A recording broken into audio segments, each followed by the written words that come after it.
Hello everyone, it's me Clayton. I just finished watching Spider-Man No Way Home.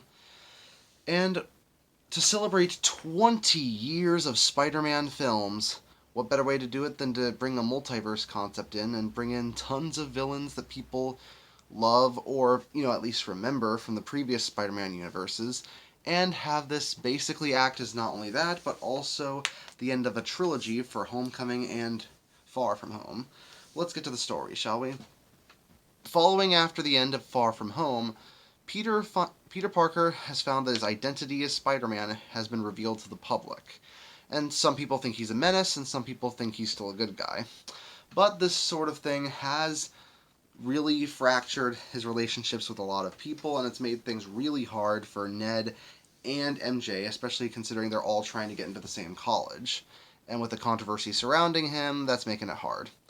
So Peter Parker decides to head to Doctor Strange, played by Benedict Cumberbatch, to try and make a spell to make everyone forget Peter Parker. But when Peter gets a little too specific on the details of the spell and kind of screws it up, it brings in several villains from the previous timelines of Spider-Man, the Tobey Maguire timeline and the Andrew Garfield timeline, including the Green Goblin, played by Willem Dafoe, Doc Ock, played by Alfred Molina, Electro, played by Jamie Foxx, and a bunch of others. And Spider-Man has to figure out how he can manage to deal with these new multiversal enemies, while he also finds while he also tries to find that maybe these people aren't as malicious as he thinks. So it's basically a multiverse of madness before Doctor Strange gets into his own multiverse of madness. And after seeing the multiverse concept explored a bit in the Disney Plus shows, especially What If, I do think it's a really interesting concept to pull off for the Spider-Man universe, especially considering that we as fans have grown up with Spider-Man ever since the Tobey Maguire days. And everyone likes to talk about what their favorite Spider-Man movie is. My personal favorite is still Spider-Verse, but this is a close second for me. Mainly because this film is full of fan service for the longtime fans, but even if you don't have that, there's still a ton of great action and a ton of great storytelling for those who have just seen the MCU version. Toby, uh, Toby Maguire and Andrew Garfield, of course, had their own struggles to go through emotionally in their films, but I think Tom Holland is fully realized here as well. He gets to go through a lot of great emotional scenes. He gets to go through his own senses of loss and senses of revenge and, grief and regret in this film. And without spoiling anything, I think it was done about as well as some of the best Spider-Man stuff I've seen in both the comics and the movies. On top of that, I really like what they did with Ned and MJ, having them integrated into the story and having them really feel like good friends of Spider-Man as much as they've ever been.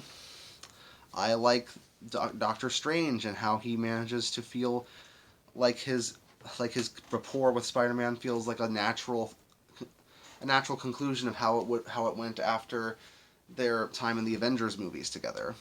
And of course, I really like the returning villains and how they essentially get to finish their arcs that they weren't able to in some of the other film franchises. Because in Tobey Maguire's timeline, Spider-Man 3 wasn't meant to be the end, and neither was the case for the Andrew Garfield timeline with Amazing Spider-Man 2. But with the MCU bringing these characters and their histories together, they not only get to play off each other, but they also get to finish storylines that we thought would never be completed. Which I guess could only happen if it was, a crossover between Sony and Marvel sharing custody of the character. So it ended up working out in a way that we never really expected. Now, that's not to say this film's perfect. Some of the effects are a bit dodgy. There are maybe a few too many hidden cameos and a few too many big spots of fan service, and I have no idea how you'll feel about the post-credits scene, especially considering it coincides with another post-credits scene that made me think there would be something more to it. But but a lot of those don't diminish how fun the film is.